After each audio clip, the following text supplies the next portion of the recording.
मेरे कई व्यूअर्स ने मुझसे रिक्वेस्ट किया कि मैं ICICI prudential multi cap fund पर का रिव्यू करूं और उसमें एक वीडियो बनाऊं ताकि वो निर्णय ले सकें कि इसमें इन्वेस्टमेंट करना चाहिए या नहीं करना चाहिए। इस पर चर्चा करने के पहले मैं बताना चाहेंगे कि मल्टी कैप फंड होने के लिए, क्वालिफाई करने के लिए दो रिक्वायरमेंट्स हैं। पहला रिक्वायरमेंट है कि उस फंड में टोटल एसेट्स का कम से कम 75% इन्वेस्टमेंट इक्विटी में होना चाहिए और उस 75% जो इन्वेस्टमेंट इक्विटी में है उसमें 25% लार्ज कैप में, 25% मिड कैप में और 25% स्मॉल कैप में होना चाहिए, तभी वो फंड क्वालिफाई करेगा फॉर मल्टी कैप फंड। अब हम चर्चा करते हैं ICICI prudential multi cap fund की। इसकी चर्चा हम दो बिंदु पर करेंगे। पहला, इसका रिटर्न एनालिसिस करेंगे, दूसरा इसका रिस्क एनालिसिस करेंगे। रिटर्न एनालिसिस में हम ट्रेलिंग रिटर्न, एनुअल रिटर्न और रोलिंग रिटर्न के बेसिस पे चर्चा करेंगे और रिस्क एनालिसिस में हम different ratios like Sharpe, Sortino, alpha, beta, standard deviation, बहुत सारे रेशियो के बारे में बातें करेंगे। और ये दोनों एनालिसिस करने के बाद हम इस पोजीशन में होंगे कि हम ये निर्णय ले सकें यदि हमें मल्टी कैप फंड में इन्वेस्टमेंट करना हो तो क्या हमें ICICI prudential multi cap fund में इन्वेस्ट करना चाहिए या हमें मल्टी कैप फंड के किसी इंडेक्स फंड में इन्वेस्ट कर देना चाहिए, और उसके बाद जिससे कि एनालिसिस की या फंड सिलेक्शन की कोई समस्या ही ना रहे।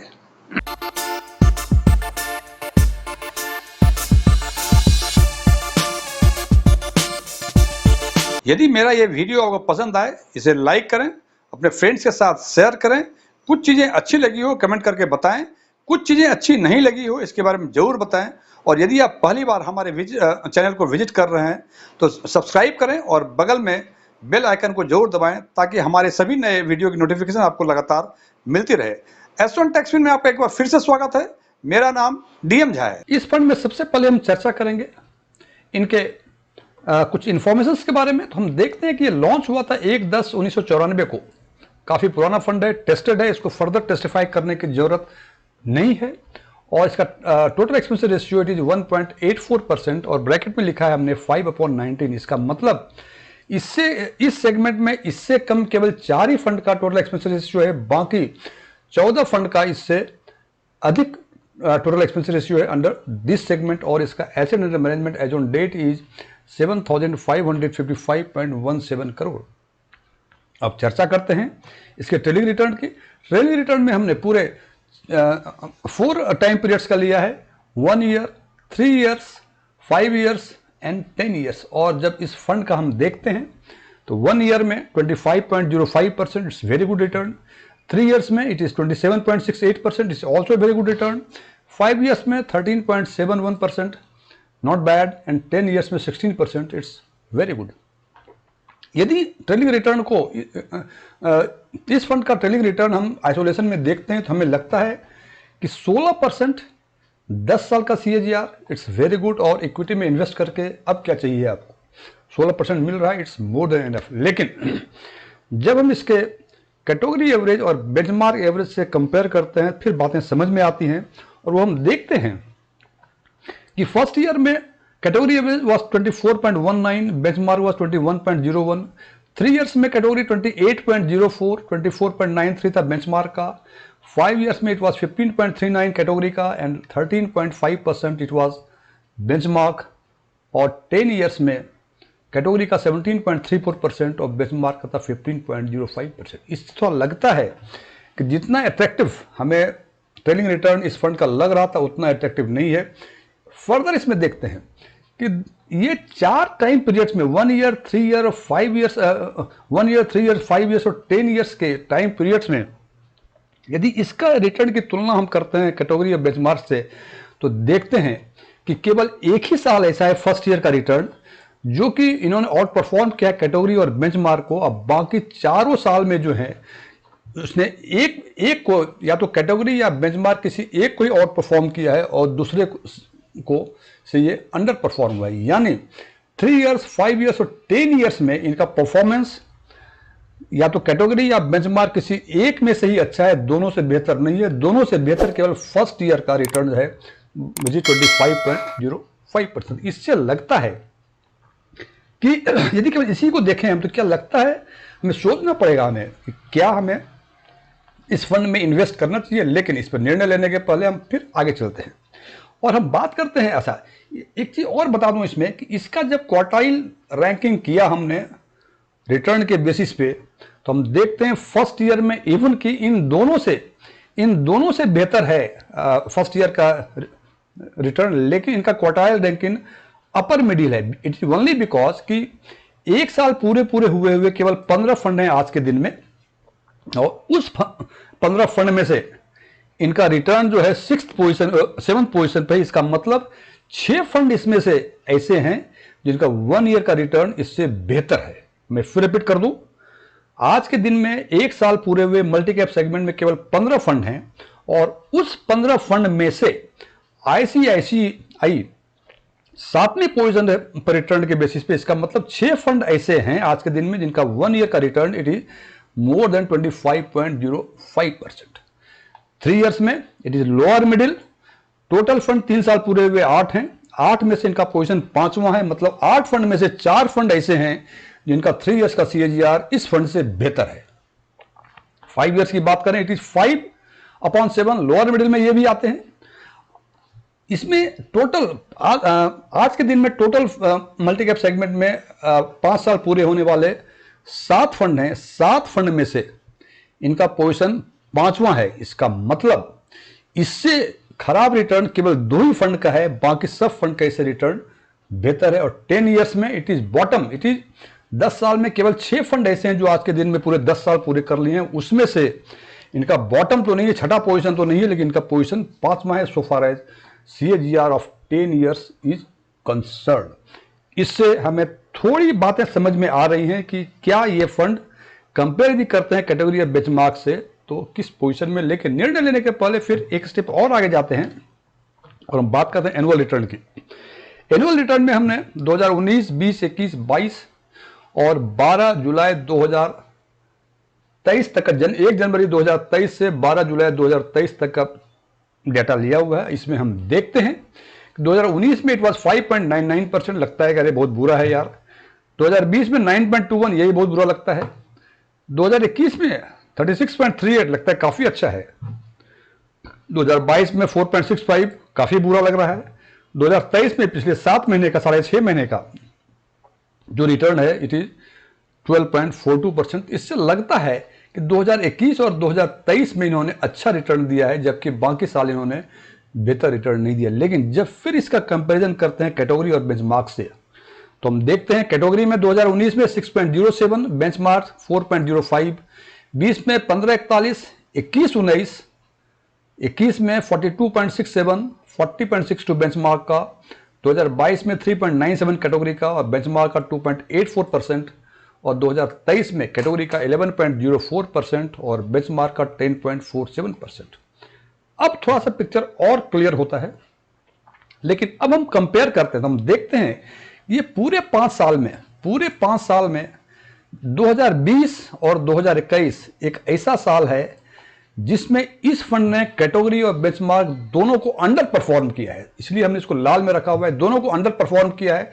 लेकिन 2022 और 23, 2022 में हम कह रहे थे कि बहुत खराब रिटर्न है, लेकिन 2022 और 23 में इस फंड ने कैटेगरी और बेंचमार्क दोनों को आउट परफॉर्म किया है। और 2019 में बेंचमार्क से ये बेहतर है, लेकिन कैटेगरी से ये नीचे है, इसलिए इसको हमने ब्लू रखा। मैं फिर बता दूं, आउट ऑफ 5 इयर्स 2 साल इन्होंने बेंचमार्क और कैटेगरी दोनों को अंडर परफॉर्म किया है, 2 साल इन्होंने आउट परफॉर्म किया है और 1 साल इन दोनों के बीच में है। अब बात करते हैं तीसरा रिटर्न, दैट इज इसकी थी क्वार्टाइल की यदि बातें करें तो हम देखते हैं 2019 में टोटल फंड 7 थे, 7 में से इनका पोजीशन 3rd था। इसका मतलब 2 फंड ऐसे थे जिनका रिटर्न इससे बेहतर था। 2020 में टोटल फंड 8 थे, उसमें से इनका पोजीशन 6 था। इसका मतलब इसके नीचे इससे खराब परफॉर्मेंस वाले 2 ही फंड थे आउट ऑफ 8, बाकी 5 फंड इनसे बेहतर परफॉर्म कर रहे थे। 2021 में इट इज 7/8 और पोजीशन खराब हो गई, so it came under be bottom.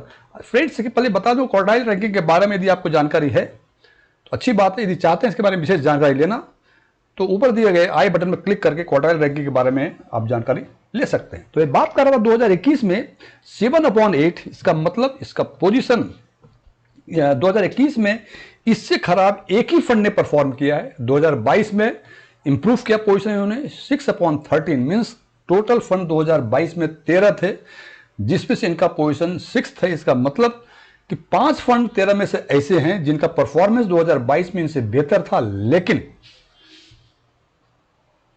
बाकी फंड का परफॉर्मेंस इनसे खराब था। मतलब 5 फंड का अच्छा था, 6 फंड का खराब था। 2023 में हम देखते हैं पोजीशन इंप्रूव हुआ है 6/16, मतलब 2023 में टोटल 16 फंड हो गए हैं। उस 16 फंड में से आप देखेंगे इसमें 3 फंड और भी हुए हैं जिनका कि अभी कुछ डेटा आया नहीं है, नए नए फंड लॉन्च हुए हैं। वो यदि ऐड करेंगे तो 19 फंड हो जाएंगे। ऐसे 16 फंड हम मान के चल रहे हैं। 16 फंड में से 6 फंड इनका पोजीशन 6 है, मीन्स 5 फंड ऐसे हैं जिनका परफॉर्मेंस इससे बेहतर है, और ऐसे 11 फंड हैं जिनका परफॉर्मेंस इनसे खराब है। अब हम बात करते हैं रोलिंग रिटर्न की। रोलिंग रिटर्न के फ्रेंड्स बता दूं कि ये जो हमने रोलिंग रिटर्न निकाला हुआ है ये लास्ट 5 ईयर्स का है और 1 ईयर के रोलिंग बेसिस पे। Friends, rolling return as such ये आपके परसेप्शन के हिसाब से है कि आप रोलिंग 1 ईयर लें, 6 मंथ्स लें, 1 डे लें, वीकली लें, या लास्ट 5 ईयर्स का लें, 10 ईयर्स का लें। लेकिन हमें लगता है कि लास्ट 5 to 8 ईयर्स का रिटर्न 1 ईयर के रोलिंग पे लेना शायद मेरे परसेप्शन के, मेरे विचार के हिसाब से, मेरे ज्ञान के हिसाब से लगता है बेहतर है। इसलिए हमने इसी को ऑप्ट किया हुआ है। इसमें जब हम देखते हैं तो देखते हैं टोटल इसमें 8 पैरामीटर्स हैं। सबसे पहला पैरामीटर एवरेज फंड का और कैटेगरी का, उसके बेंचमार्क का, मैक्सिमम, मिनिमम ये कितना परसेंटेज हुआ, और दूसरा पोर्शन है return distribution percentage of times. ये देख लें कि एवरेज, मैक्सिमम, मिनिमम जो है परसेंटेज ऑफ रिटर्न है, लेकिन ये जो है रिटर्न डिस्ट्रीब्यूशन में नंबर ऑफ टाइम्स है, कितना परसेंटेज ऑफ टाइम्स इन्होंने नेगेटिव रिटर्न दिया, या 10 to 12% दिया, या 12-15% दिया।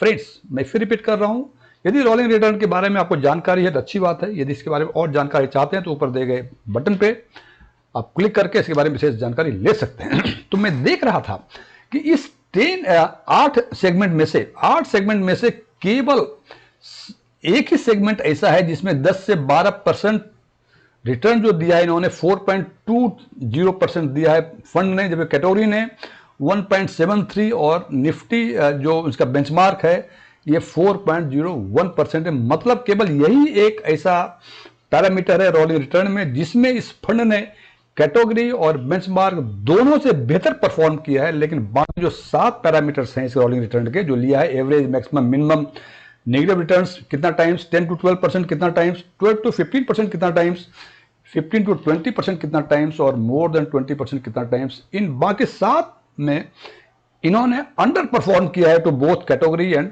बेंचमार्क।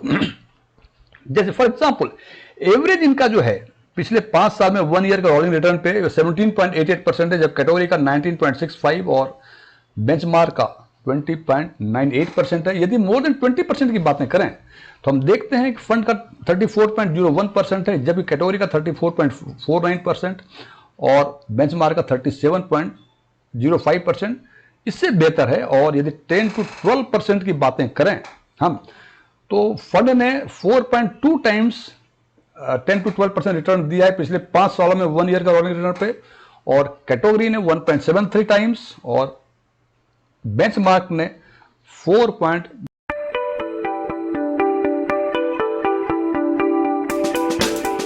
अब हम बात करते हैं रिस्क एनालिसिस के। रिस्क एनालिसिस में हमने 4 रेशियो लिया हुआ है। Standard deviation it is 12.63 versus 12.29। इसका मतलब फंड का 12.63 है और कैटेगरी का 12.29% है। इट इज ऑलमोस्ट बराबर, हालांकि डिफरेंस तो है लेकिन ठीक है, ये बराबर है। बीटा 0.91 ये फंड का है, 0.78 ये कैटेगरी का है। इसमें थोड़ा सा पोजीशन फंड का खराब है। स्टैंडर्ड रिस्क एनालिसिस के बारे में स्टैंडर्ड डेविएशन, बीटा, अल्फा, इसके बारे में यदि आपको जानकारी है तो अच्छी बात है। यदि इसके बारे में और जानकारी चाहते हैं तो आप ऊपर दिए गए आई लिंक पे क्लिक करके इसके बारे में जानकारी ले सकते हैं। तो बात कर रहा था, वैसे बर्ड्स आई व्यू बता दूं, स्टैंडर्ड डेविएशन, बीटा, और ये दोनों जितना अधिक होगा वो फंड उतना खराब होगा। शॉर्टिनो और अल्फा जितना अधिक होगा या शार्पे जितना अधिक होगा वो फंड उतना बेहतर होगा। यहां बीटा देख रहे हैं हम, फंड का 0.9% है, मतलब कैटेगरी से बेहतर नहीं है, कैटेगरी से डिटोरिएट कर रहा है, अधिक रिस्क है इसमें, वोलेटिलिटी अधिक है इसमें। और शार्पे की बातें करें, यहाँ 1.54 शार्पे का है, जबकि कैटेगरी का 1.31। यहां थोड़ा सा फंड का बेहतर दिख रहा है हमें रिटर्न। और चौथा लिया है हमने अल्फा। अल्फा देख रहे हैं 0.35 वर्सेस 1.15। 0.35 फंड का है, 1.15 कैटेगरी का है। यहां अल्फा फंड का काफी खराब है, अल्फा जितना अधिक वो उतना अच्छा।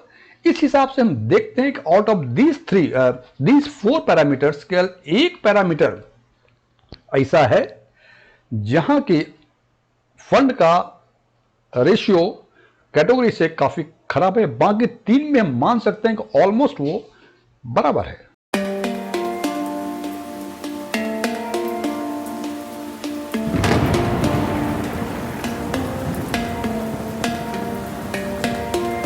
अब बारी कंक्लूड करने की।